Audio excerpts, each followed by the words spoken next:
투자는 건강하게, 마음 편하게, 오래. 안녕하세요. 캡인베스트만 허정욱입니다. 오늘 촬영 일자 9월 19일 금요일입니다. 오후에 찍고 있고요. 제가 사실 요 앞에는 엔비디아와 인텔과 관련된 영상을 찍었습니다. 영상 찍는 동시에 제가 최근에 찍으려고 준비해뒀었던 주제를 한 번 더 다뤄보려고 하고요. 제가 최근까지 이제 뭐 경영권 승계 그리고 뭐 상속 증여와 관련된 기업 케이스는 그렇게 많이 보이지 않았습니다.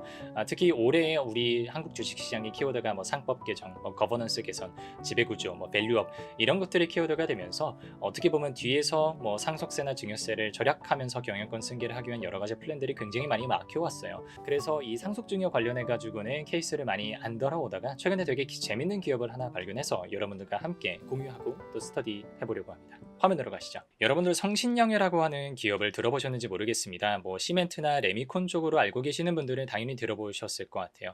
우리나라 이 시멘트 시장이라고 하는 게 굉장히 이제는 더 이상 성장을 막 많이 하지는 않는 그런 시장입니다. 그래서 엄청난 과점 시장, 과점 경쟁 구도를 가지고 있고요. 여러분들 알고 계시는 뭐 한일 시멘트, 뭐 한일 현대 시멘트, 뭐 성신양회 그리고 쌍용 시엔이 뭐 이런 기업들 몇 개, 뭐 네다섯 개 정도 되는 기업들이 과점을 하고 있는 그런 시장이라고 보시면 됩니다. 근데 이제 이번에 성신양회에서 뉴스가 하나가 떴어요. 성신양회 관련돼서. 그래서 제가 이 뉴스는 이제 타이틀만 조금 던져 주셨던 것 같아서 조금 더 파보다 보니까 실제로 우리 여기 이세정 기자분께서 되게 나름의 인사이트풀한 그런 가능성을 던져주셨더라고요. 그래서 성신양회의 승계 전략이라고 하는 것은 어떻게 이루어지는지 제가 한번 살펴보겠습니다. 일단 성신양회의 주주 현황입니다. 최대 주주는 13.7%를 가지고 있는 김태현 회장입니다. 아드님 되시고요. 명예회장님 김영준 명예회장님이 11.39%, 지분수를 치면 한 279만 주 정도를 들고 있습니다.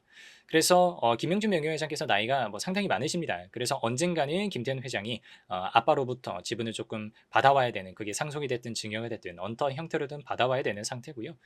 그 과정과 그 전략과 관련해서 오늘 저희가 살펴볼 만한 기업은 예스파워라고 하는 비상장 회사를 한번 다뤄보겠습니다.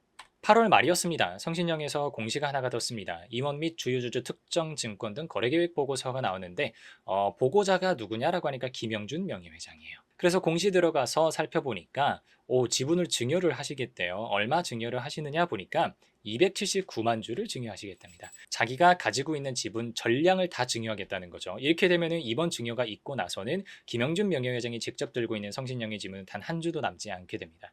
그럼 누가 받아가느냐가 되게 중요하겠죠. 수중자가 ES파워라고 하는 그런 회사가 되어 있습니다. 여러분들이 이 부분을 굉장히 중요하게 가져가셔야 될 것 같습니다. 그래서 제가 뭐 비상장 기업들 같은 경우는 뭐 분반기 보고서는 나오지 않으니까 작년도 기준으로 감사 보고서를 살펴봤어요. 먼저 재무상태표 한번 캡처해 드리고요. 여러분들 시간 되시는 분들은 잠깐 일시정지 누르시고요. 이 재무상태표가 어떤 상태인지 한번 살펴보시면 좋을 것 같아요. 일단 보시면 자산은 630억 정도가 됩니다. 근데 거의 대부분의 자산이 지금 유형자산, 그 중에서도 기계장치로 이루어져 있는 어떤 그냥 덩치만 있는 그런 회사라고 보시면 되는데 자본 총계가 마이너스 285억이에요. 그러니까 완전 자본 잠식 상태에 들어가 있는 회사라는 거죠. 이렇게 되면 자산보다 부채가 많다라는 얘기고, 실제로 살펴보시게 되면 부채가 900억이 넘습니다. 그러면은 부채가 어떤 항목들이 들어와 있길래 이렇게 부채가 많으냐라는 걸 살펴보게 되면 매입 채무가 450억이 들어와 있고요. 계약이행 보증금이 370억 가까이 들어와 있습니다. 그러니까 이 두 개의 부채 항목들 때문에 자산보다 부채가 커지게 되어 있는 그런 상황이고, 그에 따라서 자본 총계가 마이너스, 완전 자본 잠식에 들어가 있는 회사라는 거죠. 이게 분명히 일반적인 구조가 아닙니다. 왜 그러냐면 보통 여러분들이 기업 분석을 하시다 보면 재고자산하고 매입 채무의 사이즈는 보통 비슷비슷하게 움직입니다. 왜 그러냐면 저 재고자산의 상당 부분이 이제 원재료인 경우들이 많습니다. 그래서 원재료를 사오면서 거래처한테 내가 아직까지 물건을 가공해서 팔기 전까지는 우리 조금 드리기가 어려울 것 같습니다 라고 하면서 그걸 외상으로 잡아두는 경우가 많아요. 그러니까 이 재고자산하고 매입 채무가 둘이 쌍으로 움직이는 자산부채 계정 과목인 건데, 지금 ES파워 같은 경우에는 재고자산은 30억이 채 되지 않는데 매입 채무가 450억이 넘으니까 이건 되게 살펴봐야 되는, 그러니까 이거를 우리가 뭐 승계와 관련된 주제라는 거를 알고서 보지 않더라도 굉장히 유의 깊게 집중해서 분석을 해야 되는 그런 상황이라는 거죠. 그래서 이제 재무제표 주석에 가서 매입 채무하고 계약이행 보증금을 보니까 제가 깜짝 놀랐습니다. 매입 채무가 452억 전량이 누구를 대상으로 잡혀 있냐라고 하면은 성신양회를 대상으로 잡혀 있습니다. 계약이행 보증금도 368억이 성신양회를 대상으로 잡혀 있어요. 그리고 계약이행 보증금이 또 별도로 타이틀로 나와 있는데 성신양회에 폐율 공급을 원활히 하기 위해서 설정된 계약이행 보증금 내역이다 이렇게 나와 있습니다. 그러니까 결국에는 지금 ES파워가 자본 잠식 상태로 들어가는 원인을 제공했었던 두 가지 부채 계정 과목이 전부 다 지금 우리가 경영권 승계의 대상이 되는 성신양회와 관련이 되어 있다는 거죠. 그래서 제가 봤을 때 1차적으로 매입 채무에 대한 판단을 해보면 이거는 거의 의도적으로 안 갖고 있는 그런 모습이라고 보셔도 될 것 같고요. 그리고 계약이행 보증금이라고 하는 거는 그냥 걸어놓고 계속 가져가는 거다 보니까 성신양회한테 받아둔 보증금을 어떻게 보면 자산에 남아있는 게 별로 없으니까 이미 쓴 거예요. 그게 뭐 유형자산의 형태로 가 있든 뭐 여러 가지 비용 처리가 됐든 이미 쓴 겁니다. 근데 아직까지 보증금을 갚지는 않은 상태니까 부채로 떠 있는 거고요. 매입 채무도 마찬가지일 거고요. 그렇기 때문에 지금 자본 잠식으로까지 이어져 있는 상황이라는 거죠. 일단 뭔가 재밌기도 하고 쎄하기도 하고 그런 상황입니다. 손익계산서를 가보시면 계속해서 적자가 유지가 되고 있습니다. 2022년도부터 2024년도로 넘어오면서 계속해서 적자가 심화가 되고 있고요. 2년 연속, 가장 최근 연도 기준 2년 연속 순손실이 떠 있습니다. 근데 이제 제가 여기서 또 하나 짚고 싶은 거는 2024년도예요. 매출보다 매출 원가가 큽니다. 여러분 우리 재무제표를 조금 아시는 분들은 매출에서 매출 원가를 빼면 매출 총이익, 그리고 매출 총이익에서 이제 판관비를 빼서 영업이익이 나온다까지는 기본적으로 알고 계실 것 같아요. 근데 보통 일반적으로 기업들이 영업이익이 적자, 영업 손실이 뜨는 경우들은요. 판관비에서 문제가 생기기 때문이지 매출 원가, 그러니까 매출 총손실이 나는 경우는 많지가 않습니다. 매출 총손실이 난다는 거는 이미 적자를 보고 팔고 있다는 얘기거든요. 그래서 일반적으로 기업들이, 그러니까 매출 총손실이 나는 기업들은 많지 않아요. 매출 총이익이 나는데 그걸 가지고 판관비를 커버를 못하기 때문에 영업이익이 적자가 나는 그런 경우들이 대부분인 거죠. 그런데 지금 이 ES파워라고 하는 기업은 영업이익이 계속해서 줄고 있는데 매출 원가가 오히려 매출보다 많아지는 그런 상황이라는 점에서 손익계산서도 약간 이거 이 정도로까지 손실이 나는 게 말이 되나 싶은 그런 느낌이 드는 거죠. 그래서 ES파워의 최대 주주가 누군지를 제가 확인을 해봤습니다. 여러분들 짐작하셨겠지만 김영준 명예회장이 자본금 1,000만 원을 가지고 만든 아주 작은 그런 회사입니다. 그런 회사라는 거 봐주시면 되고, 그래서 지배구조, 현재 기준으로 지배구조를 그려드려 보면 보시는 바와 같습니다. 김영준 회장, 명예회장이 ES파워를 들고 있고 ES파워는 성신영률이 2.8% 들고 있습니다. 그리고 김영준 명예회장이 직접 들고 있는 게 11.3%, 김태현 회장이 13.7%를 들고 있고요. 이 상태에서 김영준 명예회장이 들고 있는 11.4%라고 하는 성신양의 지분을 ES파워에다가 증여하겠다는 얘기입니다. 물론 증여하는 과정에서 ES파워가 법인의 돈으로 증여세를 내야 되기는 할 겁니다. 그러면 이런 식으로 지분 구조가 정리가 되겠죠. 그럼 여러분은 여기서 제가 또 잠깐 시간을 드려볼 테니까 앞으로 지배 구조가 어떻게 변동될 것인지에 대해서 여러분들의 감을 한번 생각해 보시면 좋을 것 같습니다. 저는 상당히 간단하게 될 거라고 생각을 하는데 김영준 명예회장이 아마 ES파워라고 하는 이 비상장 회사의 지분을 김태현 회장한테 넘길 가능성이 가장 크다라고 저는 개인적으로 보고 있어요. 왜 그런지를 말씀을 드려볼게요. 지금부터 저희가 말씀드리는 내용은 어떻게 보면 저희 뇌피셜이기도 하거니와 이미 지극히 어떤 오너 일가의 경영권 승계를 어떻게 보면 돌고 돌아서 하려고 하는 그런 의도적인 맥락이라고 하는 것을 기억해 주셨으면 좋겠습니다. 이게 꼭 그렇게 된다라는 보장은 없고, 만약에 그렇게 돌려서 경영 승계를 하려고 하는 목적이라면 이렇게 됐었을 것이다 라는 맥락이고요. 만약에 김영준 명예회장이 가지고 있는 11.4%를 김태현 회장한테 바로 직접 증여하게 되면 세금이 굉장히 많이 나오게 됩니다. 제가 뭐 그 기업에 대해서 아주 자세하게 아는 거는 아니라서 무슨 뭐 굉장히 디테일한 뭐 상속 공제, 증여 공제 이런 것들은 제가 생각하지 않고 가장 일반적인 케이스만 좀 정리를 해드려 볼게요. 성신영예가 시가총액이 한 2,700억 정도 됩니다.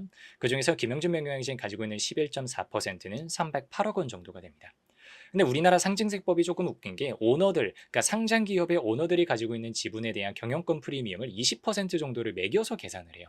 그러다 보니까 실제로는 308억이어도 상증세법에 따라서는 이제 과세 대상 금액이 370억이 되는 거죠. 그럼 여기서 정말 쥐꼬리만 하기는 하지만 잔여공제 5천만 원을 뗀다라고 가정을 해보고요. 그럼 369억 5천만 원이죠. 최고 세율 50%를 때리고요. 누진공제액 4억 6천을 빼면 한 180억 정도가 났습니다. 그리고 여기서 우리 뭐 자진신고 세액공제 뭐 해서 3% 정도 한다라고 하면은 175억 정도가 되겠죠. 그러니까 이게 이제 오너분들 입장으로 가보면 굉장히 억울한 상황인 거는 분명한 것 같아요. 넘어가는 지분이 308억 원인데 내가 단순하게 계산을 했을 때 내야 되는 세금이 174억이라고 하면 어떻게 보면 참 상속 증여할 맛이 안 날 것 같기는 합니다. 그래서 어떻게는 이거를 빠져나가기 위한, 이거를 피하기 위한 고려를 하지 않았을까 싶고요. 그 비어클로 활용이 되는 게 ES파워였다라고 저는 개인적으로 생각을 합니다. 그래서 그럼 ES 파워 지분을 통해서 증여를 하게 되면 어떻게 다르냐? 지금 김영준 명예회장이 가지고 있는 ES 파워 그 성신양의 지분을 ES 파워로 다 넘겨둔 상태에서 ES 파워 지분을 증여하게 되는 경우예요. ES 파워는 비상장 회사입니다. 그래서 주가가 형성되어 있지 않아요. 그러니까 상증세법에 따라서 가치 평가를 해야 됩니다.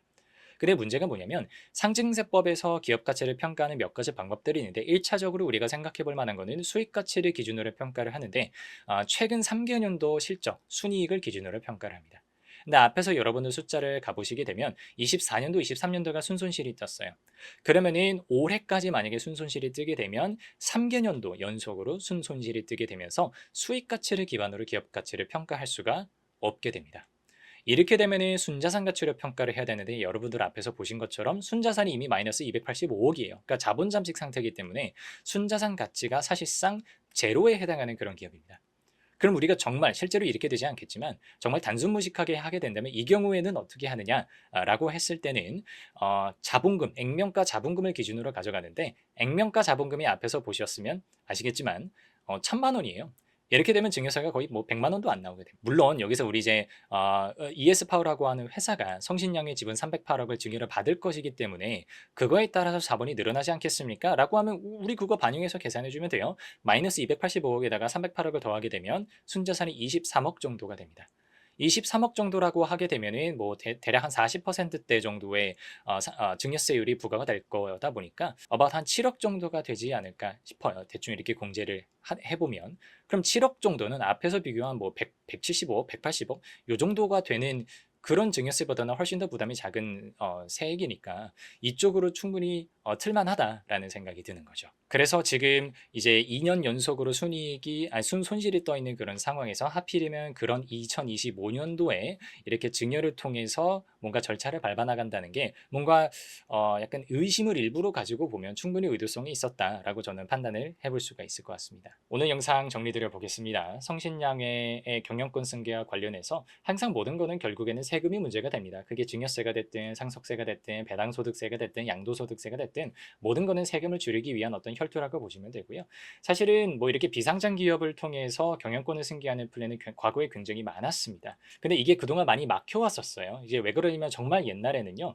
순자산 가치 비상장 기업에다가 상장 기업 지분을 넣어놓고 그 기업에서 뭐 순이익을 굉장히 많이 아작을 내면 우리가 본질 가치로 평가를 하게 됐을 때 뭐 순자산 가치 40% 그리고 수익 가치 60% 반영을 하게 되면 그 비상장 법인의 가치가 현저하게 많이 줄어들었습니다. 그렇게 함으로써 과거에는 상속증여세를 많이 피했었는데 중간에 법이 바뀌었어요. 그렇게 본질 가치법으로 계산을 했을 때 그 가격이 순자산 가치의 80%보다 낮다면 상속증여세의 그 과세표준 그 대상 금액을 순자산의 80%로 그래도 픽스하겠다라고 하는 그런 법이 들어오게 되면서 이게 굉장히 많이 의미가 없어졌습니다. 그래서 비상장법인을 통해서 상속증여를 하는 플랜이 굉장히 많이 사라져 있었는데 이번에 성신양의 케이스를 보면 ES 파워가 사업을 하고 있는 독자적인 사업회사였다는 게 굉장히 큰 역할을 했습니다.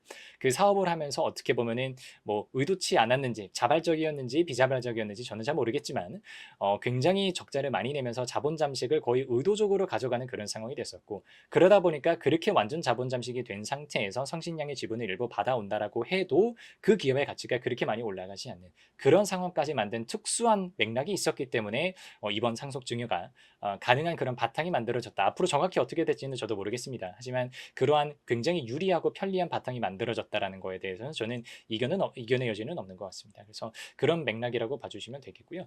참고로 여러분들께서 이번 영상을 보시면서 뭐 성신양의 오너분들을 욕하거나 하실 필요는 없을 것 같아요. 다들 알고 계시겠지만 우리나라는 상속증여세법이 어떻게 표현하면 될까요? 상당히 경직적인 측면들이 있습니다. 제가 여러분들께 뭐 상증세법이 뭐 이렇게 돼야 됩니다. 이런 거를 언급할 자격은 없죠. 저는 정치인이 아니니까 입법자도 아니고. 다만 이제 분석하는 관점에서 봤을 땐 조금 이게 유연함, 기업인으로서 선택할 수 있는 그 유연함의 여지를 상당히 막아두고 있는 법체계라고 하는 거는 저는 그래도 조심스럽게나마 말씀드릴 수 있는 것 같습니다. 그래서 그러한 경직된 법체계를 유연하게 그나마 어떻게든 유연하게 빠져나가려고 하는 어떤 오너 일과의 나름의 사투와 혈투라고 생각을 해주시고 이거에 대한 가치 판단의 영역은 여러분들 개개인에게 남겨드리도록 하겠습니다. 여러분들이 이번 케이스를 보면서 뭐 성신양회를 그래서 뭐 주식이 좋다 나쁘다를 평가를 하시기보다는 이런 식으로 또 기업의 오너들은 생각을 하고 움직일 수도 있겠구나 하는 기회로 가져가셨으면 좋겠습니다. 오늘 영상이 여러분들께 도움이 되었기를 바라고요. 여기까지 드리겠습니다. 감사합니다.